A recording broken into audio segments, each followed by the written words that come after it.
day I will take accountability for everything. Nagkamali ako, and I want to say sorry for everything that I have done.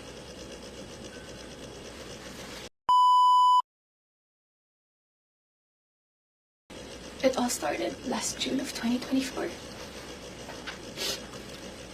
I was in a very dark place. I was lonely. And I was getting attention from Anthony. The kind of attention that I needed. When I sensed that there was this brewing attraction between Anthony and I, nadala ko sa emotions ko.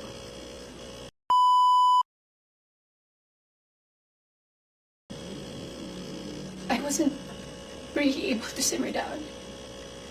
I wasn't able to reflect on what had happened. I was working every day for days straight, weeks straight, months straight. Bago nagsimula yung mga daming trabaho namin, I told Anthony that I broke up with my ex. And he also said the same thing.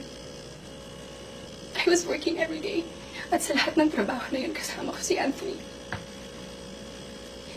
Aaminin ko, sa araw-araw ng pagtatrabaho namin, nahulog din yung loob ko. He would be very sweet to me. He would be such a gentleman to me. He would say things to me. He would tease me on the set in front of other people. He would tell all the people who were close to me that he was single. So, I was confident to act a certain way around him on the set. Because in the eyes of the people there, we were both single. September came. We went to Italy for our shoot. Sa teleserye namin na Incognito. And doon nag-start na naging deep yung pagkakilala namin sa isa't isa. I really fell. Nung pauwi na kami nag-Italy, it was my birthday. And we were stuck at the airport the whole day. He would say things to me that are sweet. He would say promises. We would tell promises to each other. And then nung pauwi na ng Italy, I felt so happy that I had to post something on my IG story just to appreciate him during that day.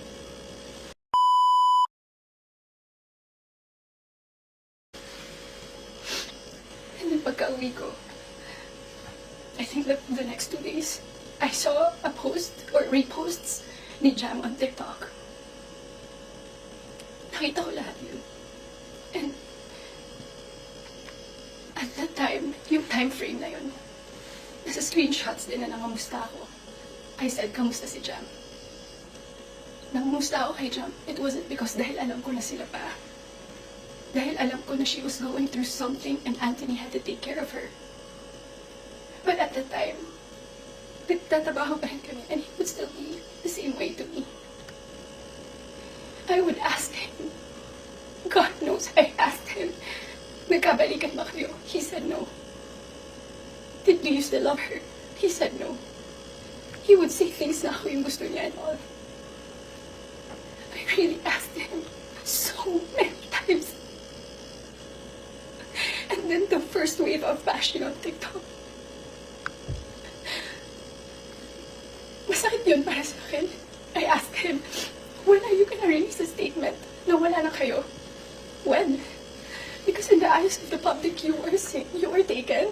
But I know that you're not. And you would be very sweet to me. When are you gonna release a statement? He would tell me he was waiting for the right moment. I didn't want to be pushy. I didn't want to aggravate things. So I waited and kept quiet. Because it wasn't my story to tell anyway. I kept quiet. October passed. We were working still every day. And then Halloween. It was the very first night we went out na medyo sweet kami sa isa't isa. The next day, Cham posted on her Instagram story. There were no names mentioned. There were no names. But people were insinuating that it was Anthony and I. So the waves of bashing came again. I asked him again, When are you gonna release a statement? God knows how many times I begged for a statement. I begged him to fix this because I was so tired of getting bashed.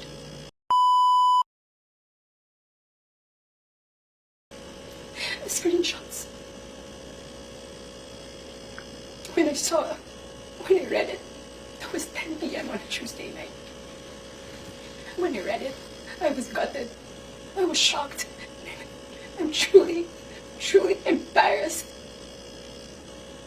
Dahil nakita ng tao lahat yun without my consent. Against my will. I read the screenshots over and over and over again. Ang pinaka-na-shock ako dun, I read it. It was the perfect narrative. That there was this other woman. That there was this apologetic boyfriend. And the avoidant boyfriend towards the other woman. And the scorned woman. That's the narrative. That's her side of the story. And there's nothing wrong with that. But this is my side. This is my side. And I've been reading those screenshots. Doon ko napagtagpi-tagpi lahat. Na kaya pala hindi siya makapag-release ng statement. Dahil sila pa pala this whole entire time. I didn't know. I was in the dark. I didn't know. I had no idea. God knows. Ilang beses ako nagtanong. Ilang beses ako nanghingi ng statement. Doon ko rin na-realize, bakit ganun yung reactions ni Jam. Now, I get her. I get her pain. I get her wrath. I get her anger. Kaya pala ganun. Because she was clueless about everything. I was clueless about everything. We both didn't believe kung anong mga nasabi sa akin. Maybe iba yung sinabi sa kanya. And I can attest that iba yung sinasabi sa akin.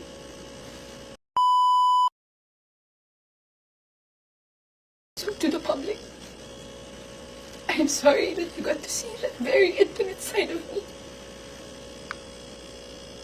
Ganun talaga ako pag nagbigay ng pagmamahal. It was supposed to be private. It was supposed to be a private, intimate thing. I'm sad. I'm sad na nakita yun ng tao. And yes, I don't want to play the victim here. Nagkamali din talaga ako. And I want to say sorry to those people I have hurt. Alam nila lahat na ginapang ko yung career ko. Mapunta lang sa kung saan ko gusto. Ginawa ko lahat. Pinaghirapan ko lahat sa tulong nila. Nagagawa ko yung mga gusto. I don't know where I'm gonna go. I don't know saan ako papunta. Yung dignidad ko, hindi ko na mahanap. Whenever I go out, whenever I walk, I feel like I'm a naked woman walking.